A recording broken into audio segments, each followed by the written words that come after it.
Hello, welcome to your first introductory lecture for the Fundamentals of Music Reading class. And my name is John Haynes, and you're taking this class because you're either taking it for credit, and the 3-hour class, it's for 12 weeks, or you're not taking it for credit, you're just going to learn how to read music, and you're going to find this class to be a lot of fun.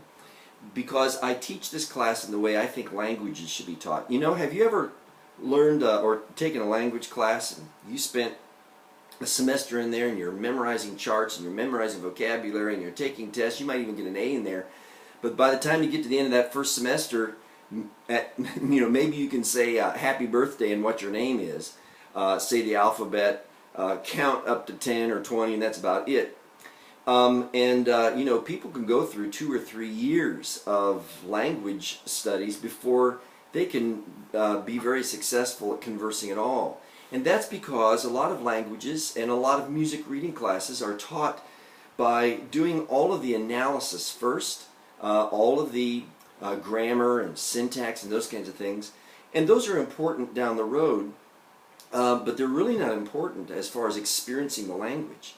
And so I teach the way I think any child is going to learn a language, and that's experientially. You know, they listen and they mimic, and then they can converse.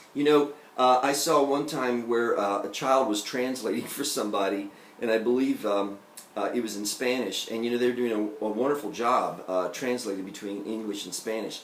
But I'm sure that if you ask that child about the grammar and the syntax and whatnot, they might not be too successful at answering all those questions. Yet they were an expert in both languages. And that's what we want to do with music. We want it to be experiential, and we want you to be able to be successful in reading the language of music and performing the language of music.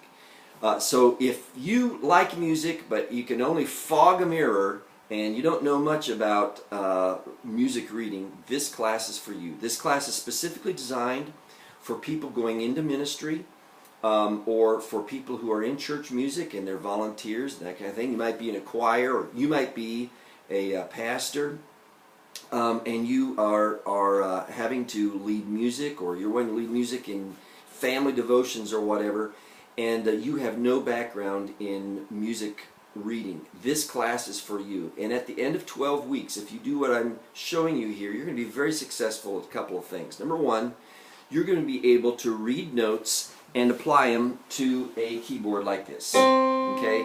You'll be doing the one finger kind of job. You're not going to be a virtuoso, but you're going to be able to execute at the keyboard. The next thing you're going to be able to do is look at music and sing it. There again, you're not going to be an expert music reader, but you're going to have those skills to then apply it from there to any other instrument of your choice. And for a lot of you, that's going to be a guitar or something like that. In this introductory series, this introductory lecture, I want to tell you about the series and the plan that will really make you successful.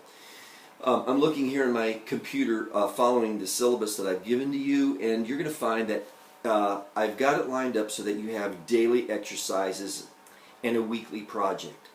Every day, if you set aside 20 minutes, even 15 minutes, you're going to be very successful. And you're going to open up every day and start with my lecture. And in that lecture, I'm going to give you some background information, and I'm going to demonstrate all of your exercises.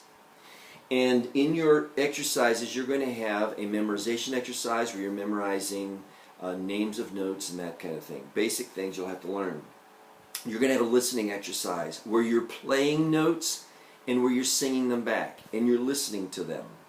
And then you're going to have a weekly composition exercise where you're going to take a verse of scripture, put it to music, and write it out. And these are going to be pretty archaic. It's going to be like a Neanderthal man music to begin with for you. But by the end of 12 weeks, you're going to be very successful to have a scripture song that you have written that I think is going to be very representative of what you thought it should sound like in your mind and from your creative soul.